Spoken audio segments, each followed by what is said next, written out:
Hello, my name is Megan Phillip, and I am the Executive Director of the Healthcare Council of Chicago. And we want to welcome you to today's program. We are a mission driven platform proactively seeking uncommon alignment to improve Chicago's healthcare ecosystem. So, as we continue to navigate the ongoing COVID-19 pandemic, HC3 launched the Transformation Series to address how we can leverage our collective resources to foster solutions and help rebuild our community. Today's pharmacists are not only dispensing prescription medications, but are also offering diagnostic, preventative, and emergency services. Throughout the pandemic, pharmacists have been able to address patient needs through accessible testing and vaccine distribution as well. Despite the critical role of facilitating access to prescription medications and essential healthcare services, disparities do remain around the geographic accessibility of pharmacies in Chicago. Throughout today's conversation, we're going to aim to address challenges to medical compliance, barriers to medication access, as well as solutions and opportunities there are to address these inequities through innovative solutions, and policy reform. Before we dive in, I have two housekeeping items. This morning's discussion will be recorded and shared on our website, www.hc3.health, for later viewing and sharing. As we hear from today's experts, if you have any questions, please use the chat function, which will be seen directly by myself to help bring it forth to our panelists as we see fit. So without further ado, I'm going to ask our panelists to unmute and turn on their videos and welcome them to today's program. First, we have Nasia Belboul, who's a clinical pharmacist of ambulatory pharmacy services and clinical assistant professor of pharmacy practice at UIC College of Medicine. We have Representative LaShawn Ford from the 8th District.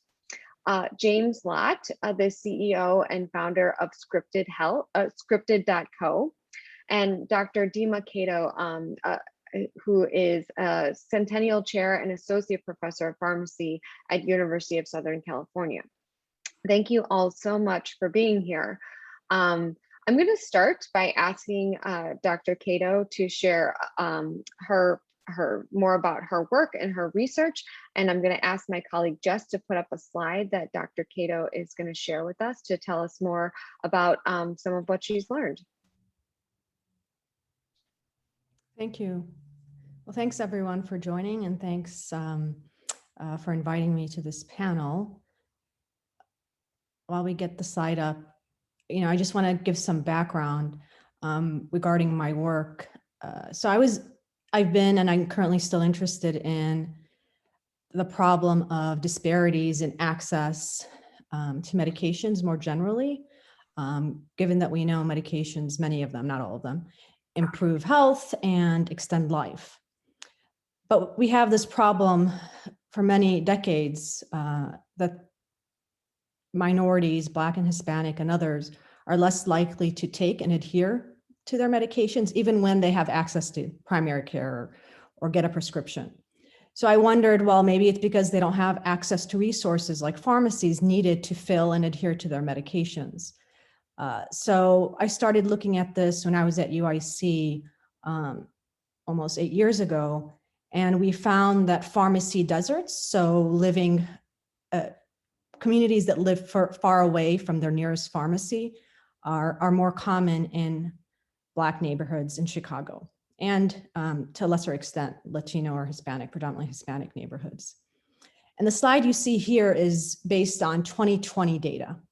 So now it's pretty current. It's based technically on July 2020. And what we found was that 10 years after our original research, the problem still exists. It's actually worse. In 2015, it was about a third of Black neighborhoods were considered pharmacy deserts. Now it's almost half. And you can ask why. A lot of it is related to insurance, Medicaid, Medicare, and how they pay pharmacies and how they pay pharmacies less than private insurers. But it kind of indicates that, when we talk about access, when we talk about health, when we talk about access to the pharmacist, we really can't ignore access to pharmacies, especially in the context of health equity and health disparities, because it's not just a persistent problem, it's worsening across cities in this country. And Chicago actually is worse, the worst city in the United States in terms of disparities. The gap between Black neighborhoods and whites, 45% of Black neighborhoods are pharmacy deserts, just compared to 1% of white neighborhoods. That's the worst disparity in the entire United States. So if any city has to focus on this problem, it's the city of Chicago, especially given that it's not getting better. So whatever we did, we tried to advocate, over the last 7 years after our first kind of publication documenting the problem, things did not improve. And a lot of it is not because people don't have the will in the community, they recognize it, or it's really rooted in policy and how medications are paid for and how Medicaid specifically and Medicare are contracting with insurers in a way that makes pharmacies that are local to these communities not accessible. Meaning that even if there are pharmacies nearby, these areas are pharmacy deserts, right? So people have to travel more than a mile. But they have to travel even further when you consider the fact that many of these local pharmacies are not even pharmacies contracted with the state or with Medicare as preferred pharmacies. So the problem gets even worse.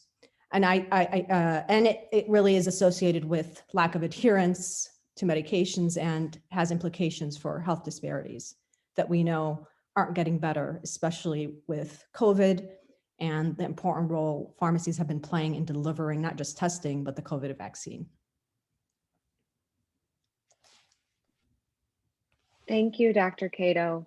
I'm going to move to you, Representative Ford, to talk more about some of Dr. Cato's findings and then how we can and have been trying to move beyond just advocating and talking about it, but really putting our efforts to work through policy. Thank you, Megan. And I want to thank the Healthcare Council of Chicago for putting this on. One thing that's important is to always never forget about the challenges that we face, and having this today continues that push, and it doesn't allow for this discrimination in pharmacy deserts to continue. So thank you for being here, and I'm really happy to be on this panel with all of you. And so you heard Dr. Cato talk about how many problems that we see in pharmacy deserts are linked to policy. And so what we have done, and we've been getting pushback from the industry, we filed a bill, and the bill is House Bill HB 591. And it was a simple bill. And I understand that pharmacies and pharmacists across the state, they pretty much support what we are trying to do, and that is simple. Now, I'm going to read some of the details of what the bill called for, but the simple solution was to just make sure that if you're on Medicaid, that you could go anywhere to pick up your prescription, and you should not be designated to certain locations where you could pick up your prescription. And so we filed House Bill 591, and it requires the Department of Health and Human Family Services and the managed care organizations to permit Medicaid assistant recipients to obtain pharmacy services from their pharmacy of choice. And opening up, I appreciate that, Megan, that you put the light on that pharmacies are not just for dispensing medicine, but it's for full services. And in communities where healthcare access is limited, it's important that we support pharmacists and pharmacies all over so that they could provide the healthcare that's needed. And so the bill also requires HFS to initiate an independent study and analysis of the MCOs. That is the managed care organizations. And so that's what House Bill 591 attempted to do. But the Department of Human Services, HFS, I should say, they worked with us, and I know Dr. Cato is not satisfied. I'm not satisfied with the amendment that they agreed to. And the amendment that they agreed to does not allow full access to Medicaid patients to go anywhere. Wherever they are, if they see a pharmacy, they could go in. This amendment doesn't allow it, but what it does do, the amendment that was agreed by HFS says the department shall conduct a study on managed care pharmacy access standards. The study shall review the current access standards with a focus on the disproportionately impacted areas. The department shall seek input from consumers of pharmacy consumers. The department shall report its findings to the House and Senate and Governor by January 1st, 2022. The report shall also post the findings on the department's website. And here's where it thinks that the compromise is good enough. It says any retail pharmacy that is enrolled as an eligible retail pharmacy provider in Illinois Medicaid program and is not sanctioned under the investigation for fraud, waste, or abuse shall provide retail pharmacy services to any Medicaid recipient that resides in the same zip code as the pharmacy, regardless to whether the retail pharmacy is contracted to provide pharmacy services with the managed care organization that the recipient is enrolled in. The managed care organization shall pay such a retail pharmacy the planned standard contractual rate. And this bill came about because CVS is bought Aetna, and Aetna is a managed care organization, and the managed care organization is controlling who could go to what pharmacies. And so here I am, the owner of CVS, and I say, if I'm not going to allow managed care people that's on Medicaid to use CVS because they don't like the rates. And you heard Dr. Cato talk about how much the reimbursement is for these pharmacies, which stands in the way of people having access. So CVS denies Medicaid recipients the right to use their services, even if it's in their backyard. And we know that across the state of Illinois, this is a problem, not just on the west side of Chicago, not just on the south side, but pharmacy deserts and access to medicine is denied across the state. And so with that, I'm happy to be working with the Healthcare Council of Chicago to do everything that we can to have full access to healthcare in Illinois. Thank you so very much. Thank you, Representative Ford. It's such a critical thing to make sure that we really put these policies in place that aren't discriminatory and really give patients that access. So we appreciate all of your work. I'm now going to turn it over to Nasia, who has a very different perspective. She works right in the communities. So I will let you talk about some of the opportunities there are when we are reaching those patients. Hi, Megan. Thank you so much for inviting me to be here with this very important conversation. So I'm very happy to be here and talk about my work as a clinical pharmacist. So I'm a clinical pharmacist with the University of Illinois. I've been in this position for 9 years now. And I was actually hired on to initiate clinical pharmacy services. So those services beyond dispensing is what I was hired on to do at 2 unique practice sites. So I'm going to get to talk to you about the 2 unique practice sites I work at today. I just want to give you a little background information as my work as being an assistant professor. I do provide a few lectures a year at the University of Illinois College of Pharmacy, but most of my teaching is spent directly on site with College of Pharmacy students who come on to my practice sites and learn and are getting ready and preparing for graduating and becoming a future pharmacist. So I'm going to start off by talking about my practice sites. Half my week, I am in a hybrid position where I have 2 different practice sites. So half my week I do spend at an outpatient ambulatory care pharmacy, which is part of the UI Health Medical Center. We serve a large population of Medicaid, Medicare patients. Our patients are on a lot of medications. They're on a lot of expensive medications. So a lot of access issues we do see over there.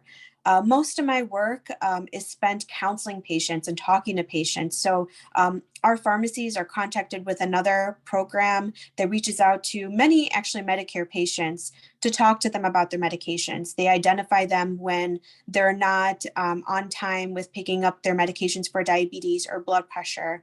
So I'm doing a lot of counseling, a lot of telehealth, calling them, reaching out to them, talking about the importance of taking their medications. And I'm able to identify the barriers that these patients have. So I might be talking to them about their diabetes medications, but then they'll talk to me about the other medications that they're on. They'll tell me issues about how they're having problems affording their insulin or how they're having problems affording their transplant medications. So when I come across those different opportunities, I try to counsel them on how to solve these problems. And fortunately, at UI Health, I have a program where I could refer these patients to, and I can't say the same for pharmacists that are maybe practicing out at CVS or Walgreens. They might not have an avenue of sending the patient somewhere to another program or letting them know that there's some sort of assistance they can get. Their hands are kind of tied where they might just tell their patients, "Oh, I'm so sorry, this is your thousands of dollar copay for this expensive medication." But at UIC, we do have a program. It's called the Medication Assistance Program. And we can refer our patients to this program. This program can help patients apply for manufacturer assistance programs and complete grant applications, hopefully assisting patients to provide them access to very important expensive medications that they're having a hard time getting. Other barriers that we might come across in general, a lot of our patients might have transportation barriers. So we have a mail order program to address that. So I might refer them to the mail order program. Sometimes our patients are simply on too many medications. They have a hard time understanding what everything is for. Sometimes they're coming at the beginning of the month, the middle of the month, the end of the month with the 10, 15 prescriptions that they're on. So for this, I might refer them to a medication synchronization program out of our pharmacy as well, where something else that's unique about this practice site is the pharmacists have access to the electronic medical record of the patients that are being seen at UI Health. And I think this is so important for pharmacists to be able to be part of the healthcare team and understand what's going on, because we can provide better care to the patients when we have access to those medical records. As well. So, we can take a look, make sure we're providing all the correct medications to the patients at the pharmacy. So moving on to talk about my other clinic setting, which is offsite of the University of Illinois, but I am supported to be practicing over at Community Health. This is a free clinic setting located in the Westtown area of Chicago. Many of our patients are actually, all of our patients are uninsured patients at this clinic. So the patients that are not eligible for Medicaid or any type of government funding have the opportunity to come to this clinic for care. And I'm very lucky to practice at the site because, I've been able to see firsthand, like even within my own family, when patients don't have access to care, what can become when they don't have that correct education and counseling about what their medications are about, or no good understanding about what's going on with their disease states. It can turn into a big issue and problem with complications, and especially with diabetes. So a lot of my work that I do with my patients at Community Health is management of diabetes. Now this clinic, just to give you a little bit background information, it is the largest free clinic, volunteer-based clinic in the nation, actually. So a lot of the big hospital settings are going to this clinic site. So Presence Health might be there, Rush might be there, University of Illinois Medical Center, Northwestern. It's also a teaching institution. So providers might be there teaching their medical residents, providing care for patients out there. Also volunteer providers, specialists, ophthalmologists, gynecologists that are volunteering their time to be there and provide care to this uninsured population. Something that's very unique about this free clinic setting is that there's a pharmacy on site at Community Health. historically, this pharmacy had opened in 2005. So the director of pharmacy services, ambulatory care pharmacy services, Sandra Durley, had actually worked in 2005 with community health to make sure there was a pharmacy on site. And I think this is such a unique pharmacy to be able to provide medications for free without any barriers, without any problems.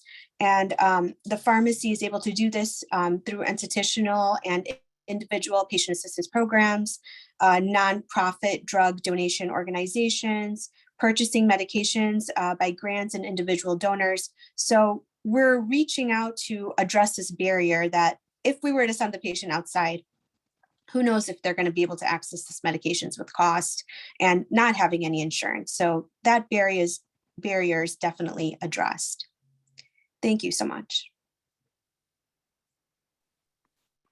Thank you, Nasia. It's such incredible work. I mean, you're reaching a population that also has issues, even just accessing insurance. So I'm always so grateful for the work of the free clinics across the state, especially community health leading the way here in Chicago. I'm going to turn to you, James, because you're on the forefront of what the future is. We're hearing about some of the challenges that we haven't solved yet.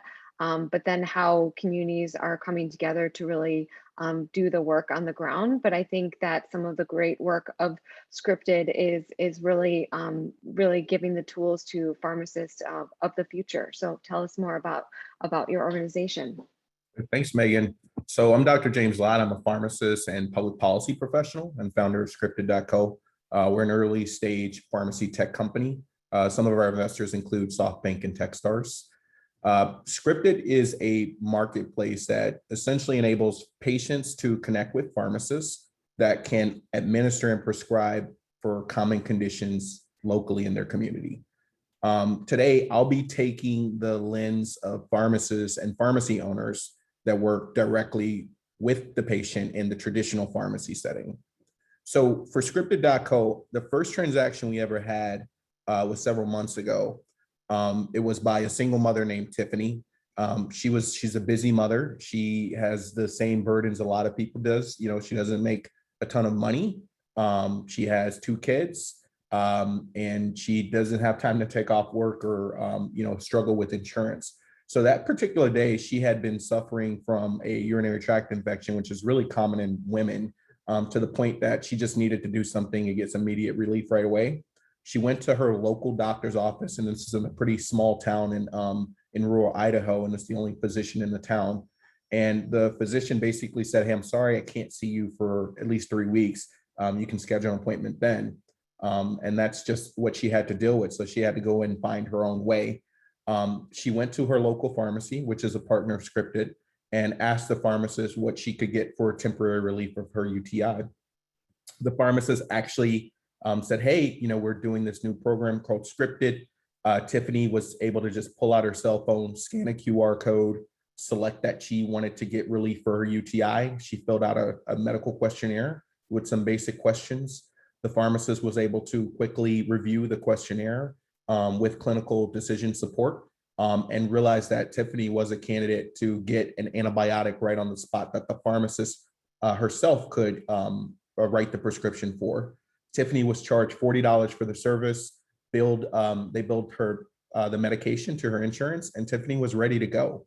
Obviously, what happened with that interaction was, something that was cumbersome and exhausting and painful turned into a delightful experience for both not only the patient but also the pharmacist. And what we're trying to do at Scripted is we're trying to basically enable this type of interaction across every zip code in the United States. Definitely wish us luck because we have our work cut out for us. I think pharmacy is the most regulated space of any profession in healthcare. So we see the role of the pharmacist evolving as overdue. 93% of Americans live within 5 miles of a pharmacy, and pharmacists are doctorate educated, so they can offer several opportunities to close gaps in care. And there's many different models, but again, we focus on the pharmacist on the front line who sees patients, on a daily basis in the brick and mortar setting. So for the past year, my team, we've learned from hundreds of pharmacy owners and pharmacy executives at some of the larger retail chains in the United States. We know that 80% of pharmacists that we've talked to are highly engaged in their changing role, but there's also hesitance. If you look at the brick and mortar retail giants, a significant amount of pharmacies, pharmacists don't feel they have the support that they need to do more. And this is critical. It would go without saying, it would not be responsible for me to not say that in this conversation, but these are operational challenges that need to be addressed before the profession can really reach their, before pharmacists can reach their fullest potential. Our part in that at Scripted is that we're helping them step into the future with technology tools that they need to operate confidently and efficiently. But challenges that we've heard our customers say, our pharmacists and pharmacy owners say, besides, of course, burnout, include regulatory challenges, workflow challenges, marketing new services, and finding physician partners, which is often necessary, including in the state of Illinois, to offer these clinical services. For pharmacies to survive in the future, there's strong data that supports a shift to services because of the high profit margin that they account for versus the current model, which is, it's basically product based and you're competing. You're almost like a race to the bottom in terms of the margins on filling prescriptions is something that cannot be overlooked. But again, going towards these higher margin and high engagement opportunities for them is a great opportunity for them to grow their business. Thank you, James. I'm going to touch upon one of the things that you said and kind of tie it back over to you, Nasia. I think that one of the benefits that you kind of highlighted is the interoperability that there is, that it can happen between provider and pharmacist. But then, as James said, the empowerment of a pharmacist that doesn't necessarily isn't housed within a clinic setting. What are some of the new opportunities and ways that you've seen pharmacists have opportunities to change? What are some of your suggestions for regulatory opportunities or things that you have observed in the space? Thanks, Megan. That's a good question. So a part of my work, I'm always thinking of ways on how to advance the practice of pharmacy, and being in the outpatient pharmacy, part of a medical center makes it a unique setting where we are closer with providers and we can message them a little bit more directly. But there have been opportunities where I've been able to publish a couple of protocols that allow outpatient pharmacists to practice a little bit more autonomously part of the medical center. So we do have support for outpatient pharmacists to be able to initiate orders for insulin administration supplies, such as syringes or pen needles. Usually you do need a prescription for these items to be able to get covered. But with an accompanying, prescription, it allows the outpatient pharmacist, accompanying prescription of the insulin, it allows the outpatient pharmacist to be able to enter orders into the medical record and send them over to our pharmacy to provide access to insulin for our patients in a more timely manner. We don't have to wait to, contact the physician to get a new order, to get coverage for these supplies that they need for insulin administration. Something else that we find is that because there's formularies that limit what kind of glucose monitor a patient can get, our protocol also allows us to modify prescriptions, existing prescriptions for glucose monitors. So, I've seen where 1 month, one touch is covered and the next month it's freestyle.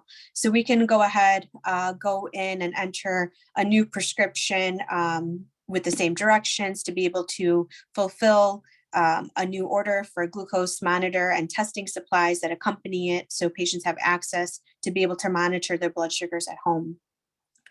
Most recently, we also published a protocol for outpatient pharmacists to be able to initiate nicotine replacement therapy over the counter. So, smoking cessation is really important for patients that are willing to quit and ready to quit. So we should be able to provide access to these medications that are covered by prescription insurances at times. So we're able to initiate orders for nicotine patches or lozenges or gum to be able to assist with that. And just in general, in the state of Illinois, we're so lucky that, we can initiate orders for naloxone, for example. And most recently, a bill got passed for, pharmacists in Illinois to be able to prescribe oral contraceptives. So I'm looking forward to be able to working with that bill in my practice as well soon. Thanks, Nasia. And I'm going to turn to you, Dr. Cato, to talk more about the space and place. I mean, a lot of your effort is about the geographic access. So can you talk more about, I mean, I even read just as recently as last week, a local pharmacy that had been open for 100 years closed in Chicago. What are you expecting, especially after COVID, or a lot of these family-run pharmacies are on the whims of those employees that can keep these things open. What are your expectations around closures and some of the effects of those ripple effects of health outcomes? Yeah, no, thank you.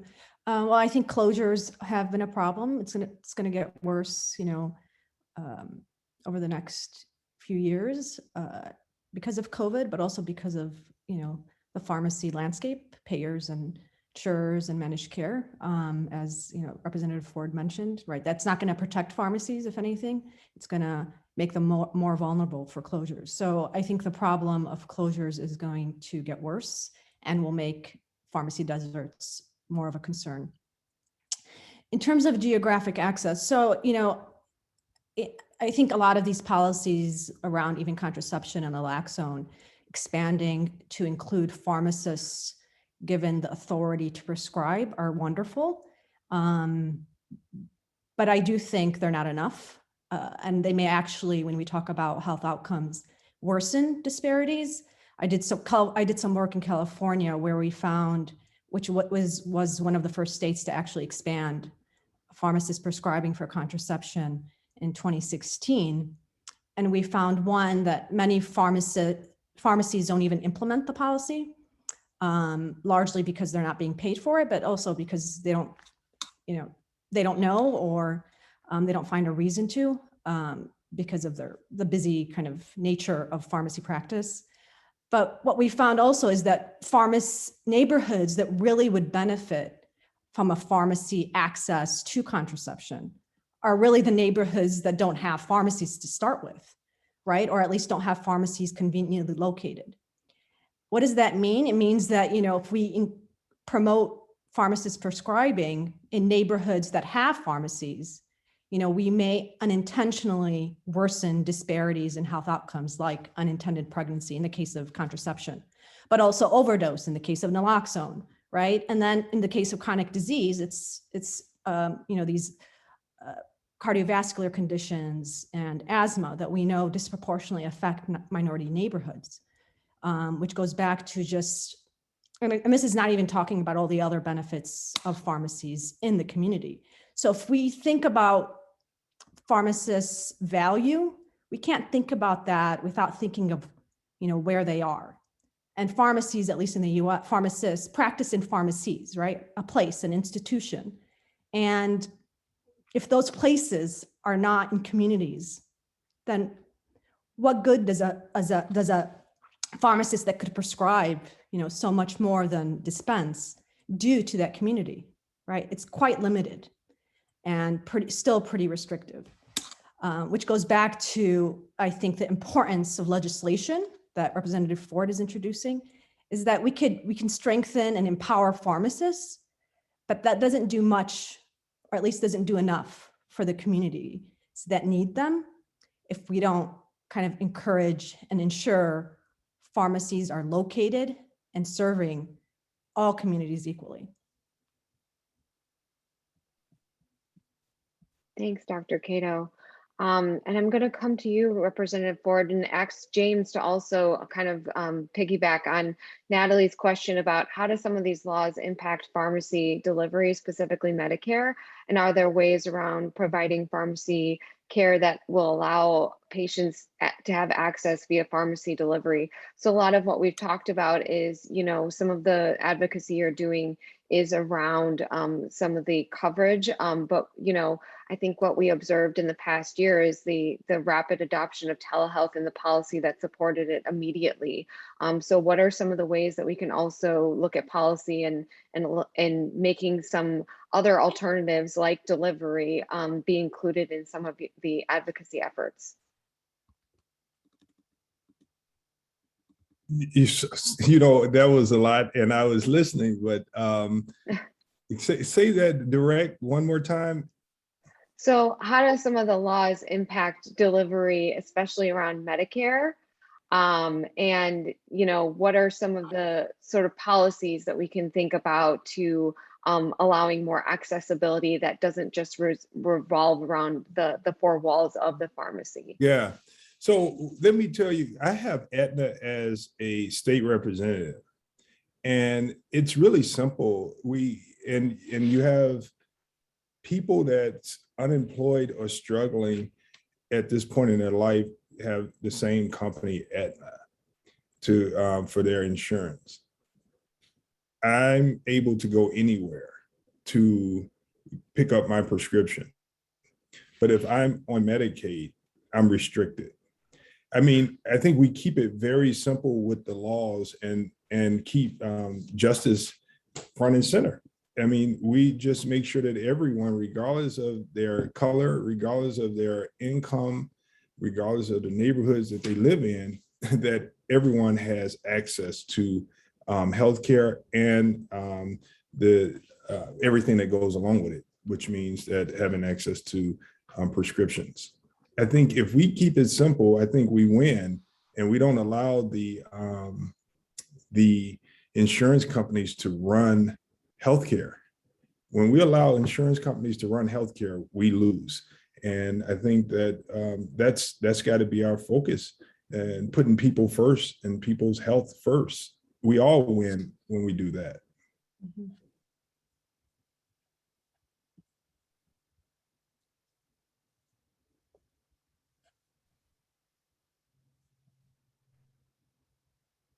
James, did you want to add some more to that?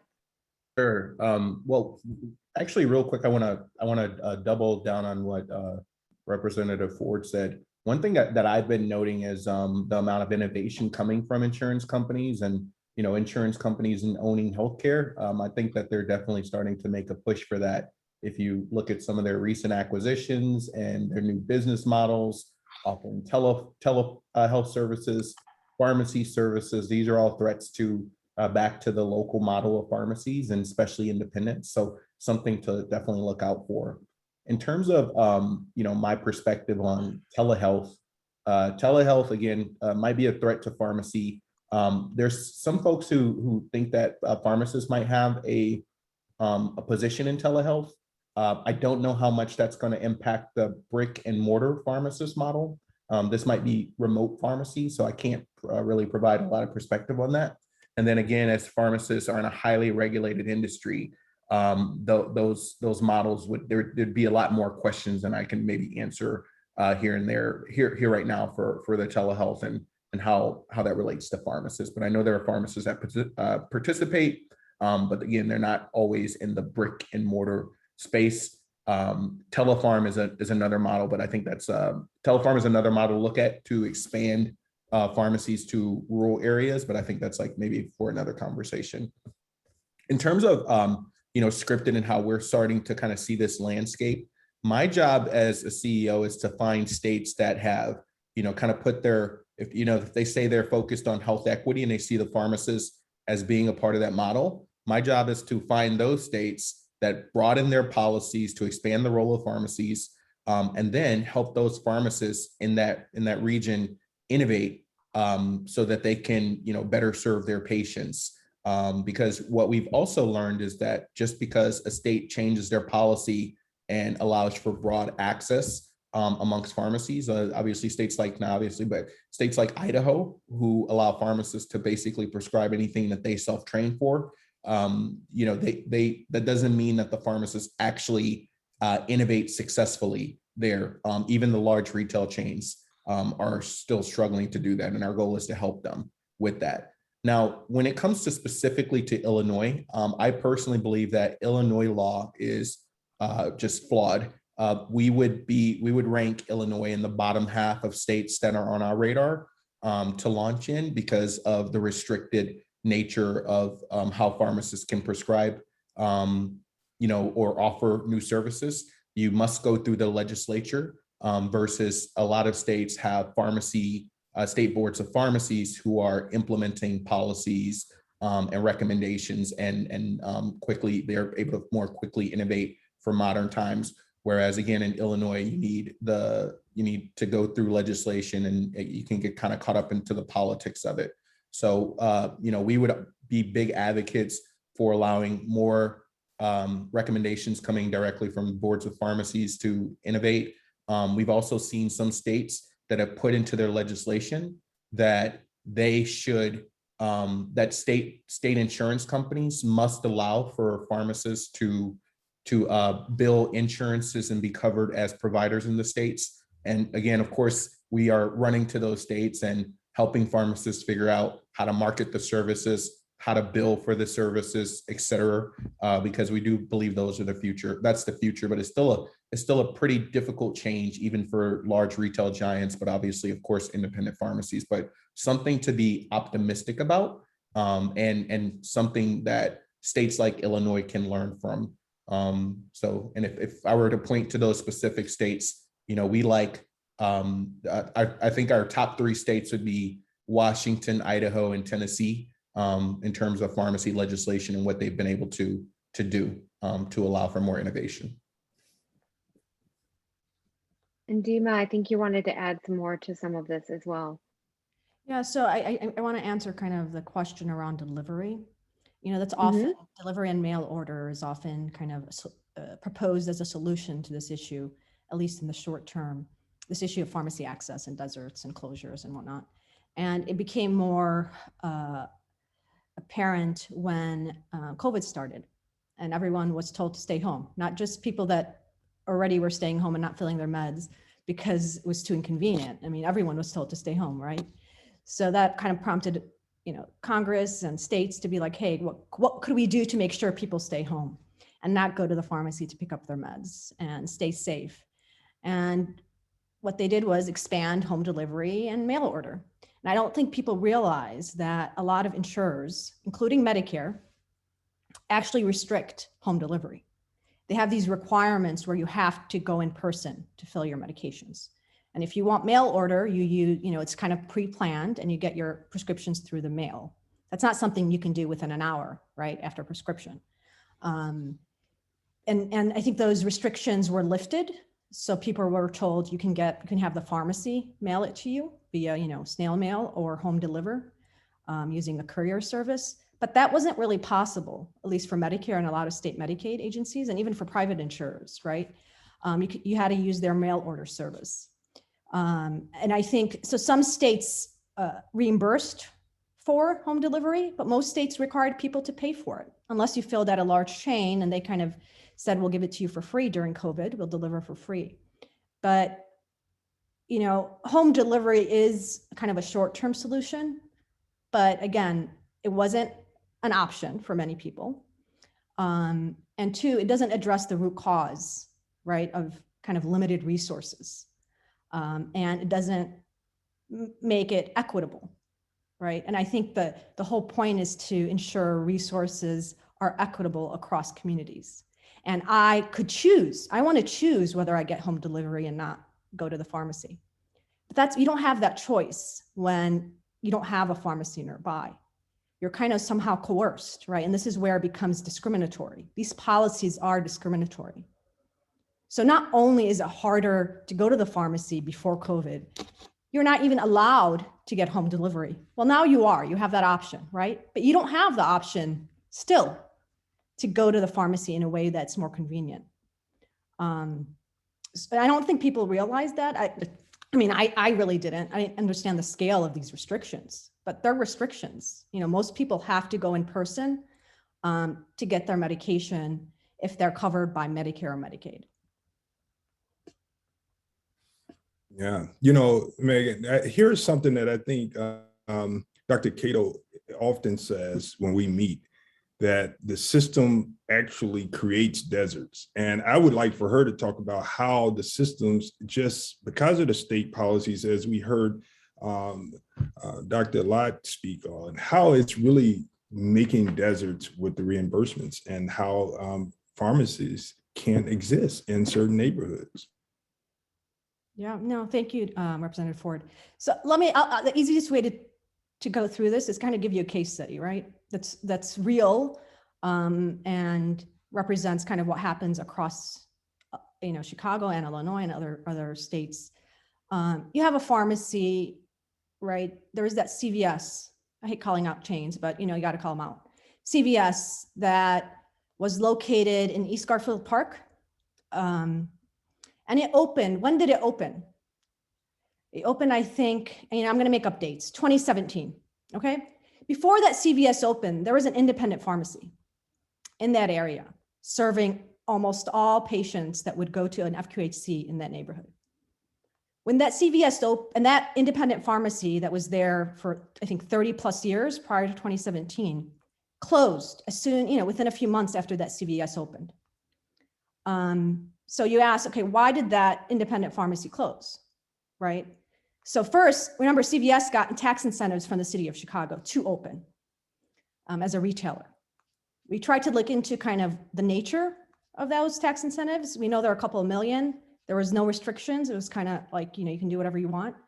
But that independent pharmacy then lost all of its patients, whether it's because of preferred status or not.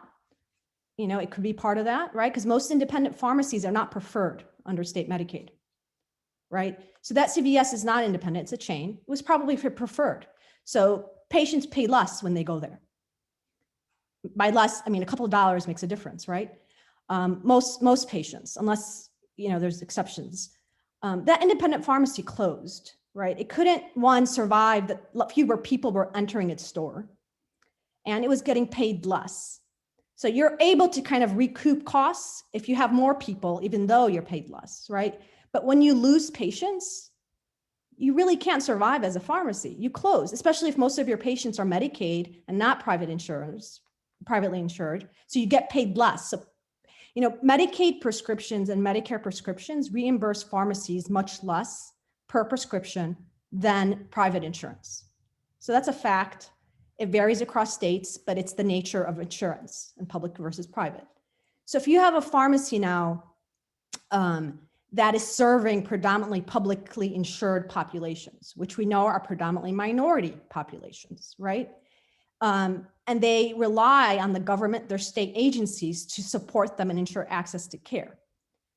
What they don't know is, like what happened in December, there's contracts with managed care organizations like CVS, which say, hey, you're now, our preferred in-network pharmacy, right? And then it became kind of an issue that, made people really frustrated last December when Walgreens was taken out of the contract. But independent pharmacies are kind of always not preferred in these contracts. But when Walgreens now came out, what did that mean?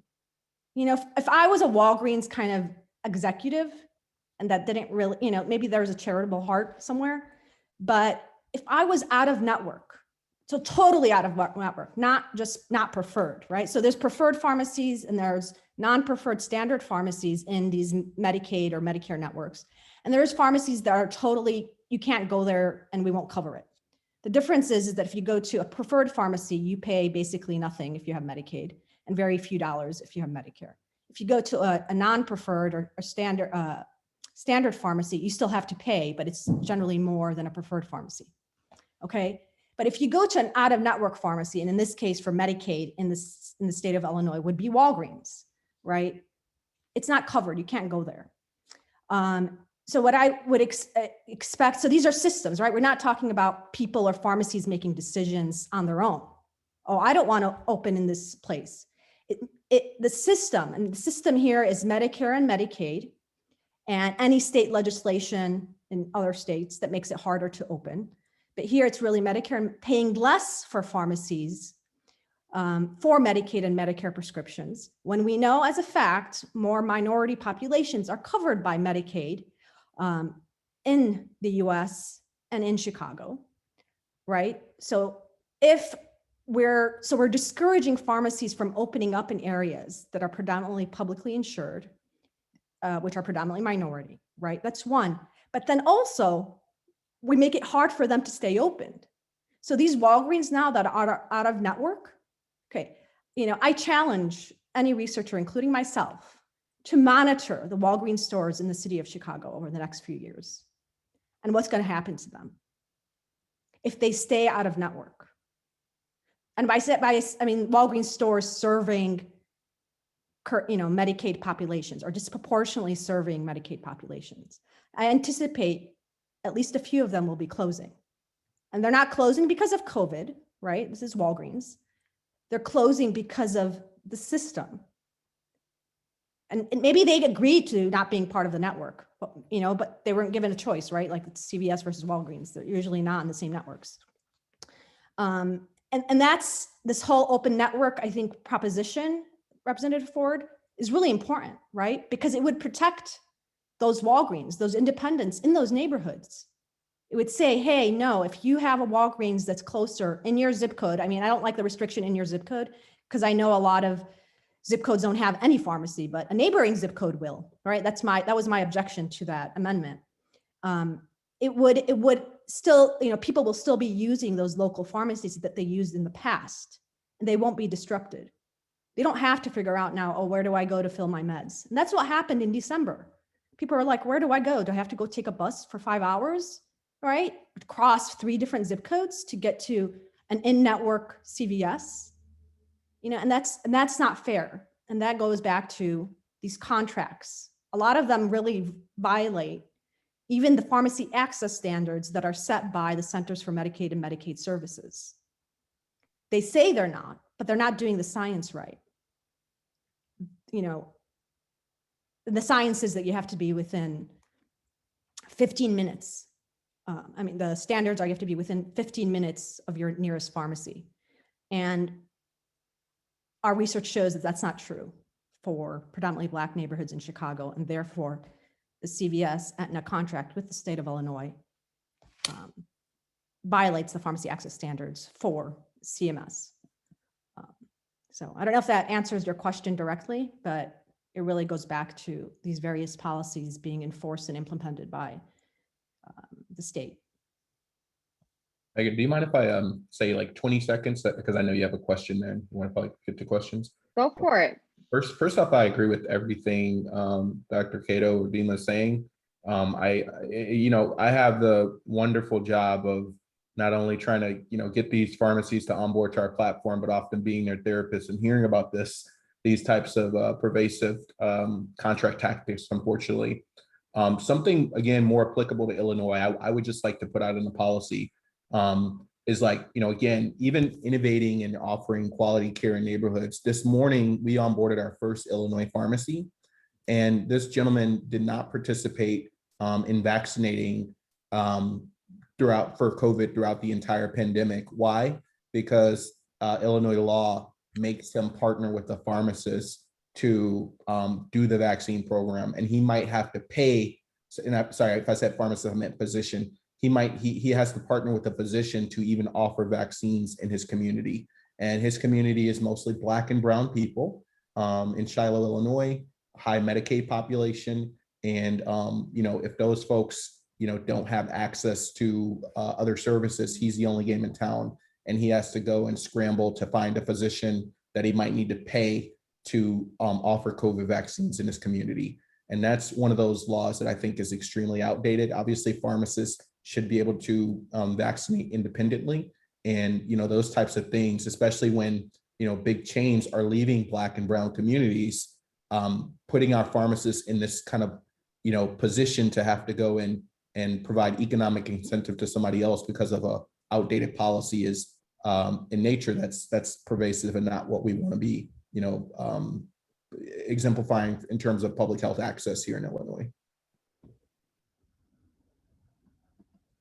Thanks, James. And Nasia, I kind of like reflect as everybody's sharing, I mean, sometimes community health kind of operates by different rules because they are a free clinic, so they aren't regulated in the same ways. And I know that throughout COVID, they, you know, in order to help patients, you know, an example is instead of filling a 1 month prescription, they would give them 3 months at a time. But often those are the types of barriers, I think, that prevent people from medication compliance. So, and you also, I think, can speak to just the communication to these patients. Someone did put in the chat, it's a little bit more about applications and sort of smartphone apps for the pharmacist, but I also think, Nasia, it'd be great to hear from you about communications directly to the patients and how, if they would use apps to monitor these vitals, that you could support them on, or how you actually find it most successful to encourage medical compliance to the medications.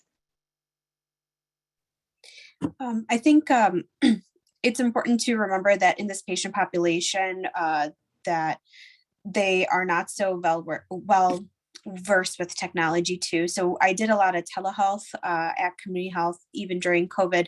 The nice thing is everyone has access to a telephone, and I'm sorry if I'm not understanding the question correctly either. So please stop me if I'm not going in the right direction. But to rephrase it, we're talking about apps that assist with medication adherence, or what kind of apps are we referring to?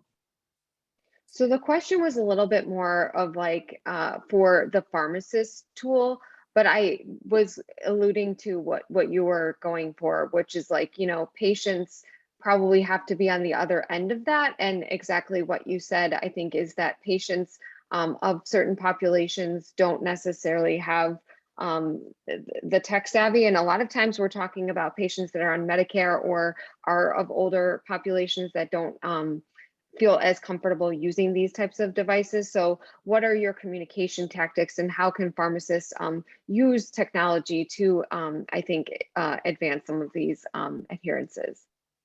Sure. So I think now more than ever, I've always done telephone services when I'm reaching out to patients at UIC Pharmacy and talking to them about adherence. But it became more of practice during COVID with my patients at community health, where that was the only option I had to kind of connect with them and see how they're doing. So most of it was all telephone. We've advanced to video consults as well with patients, but by telephone, reaching out to them, talking to them, counseling them, it still worked. I think we had a better no-show rate with our appointments that were done over the phone versus when we had scheduled visits for them to come on site in clinic.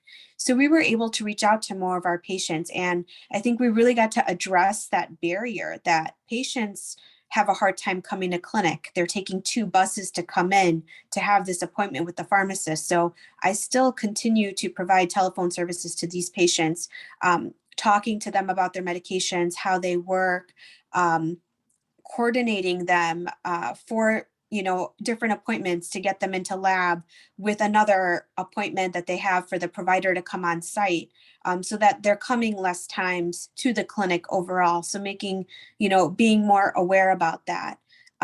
But I think it's definitely a way that we can reach out to patients that have a hard time coming onto site for their care, especially with disease state management, where I might just be talking about their medications, addressing any side effects that they might be having, any problems, finding out what their issues are. And then sometimes also asking them to come on site if they need help, one-on-one meeting with me, talking about how to administer their insulin or how to inject their diabetes medications. So I think the possibility of having both options is important.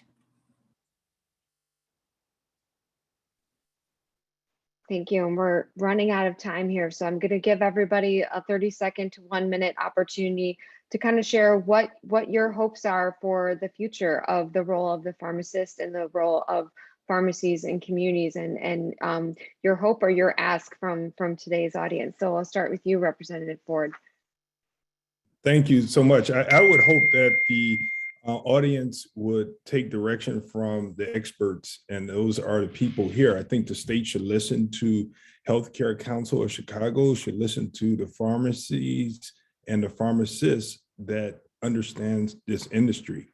They should listen to the doctors, and we should have a coordinated effort to try to bring the best practices in Illinois, as Dr. Lott spoke of. So thank you so very much for this opportunity, and I look forward to continuing my efforts with Dr. Cato and all of you on here. Thank you. Bye-bye. Thank you. I'll turn it over to you, Dr. Cato.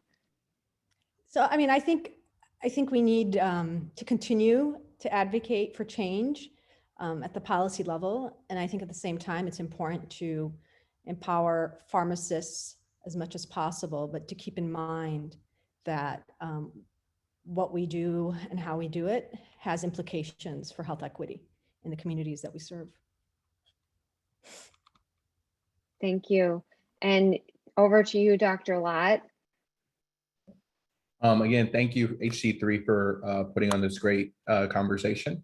In terms, I just like to see Illinois be, progressive. A lot of states, a lot of leaders look to Illinois for leadership, but when it comes to pharmacy, in my personal humble opinion, I think that we might have dropped the ball here, and we need to get caught up. That gentleman who the pharmacy owner who I mentioned earlier that we onboarded this morning, one of the reasons he was relieved was because we have a part of our onboarding is bringing a physician partner on so he can offer vaccines. But, those patients that have probably remained unvaccinated in his neighborhood, I'm sure many of them have potentially suffered because of our inefficiencies in Illinois policy, and we gotta get it caught up. So I'm excited to play in this effort of the future of pharmacy and also provide some direction legislatively as well. Thank you. Thanks. And last but not least, Nasia, what's the impact in our communities? I think it's really great that it's recognized and pharmacists can do more. We need the tools and we need the support. So I think even though we have, legislation, I learned a lot from being on here. So I appreciate, and I learned so much from participating in this panel that although we might have the tools, we just need the support to be able to go above and beyond the dispensing and be able to really help the community out there. And pharmacists being the most accessible healthcare provider has always said that, but how do we really get the pharmacists to really help out there? So I think we need the support from state laws for the pharmacists to be able to go through and practice at the top of their licenses like they can. Thank you. And thank you all so much for being here and sharing your expertise. Just for everyone, this is being recorded and it will be shared on our website under Insights in the next few days. I think we have a lot of work to do, but I'm hopeful for the future of the pharmacist. And I thank you all for being here. So have a wonderful weekend and we'll see you next time. Bye now.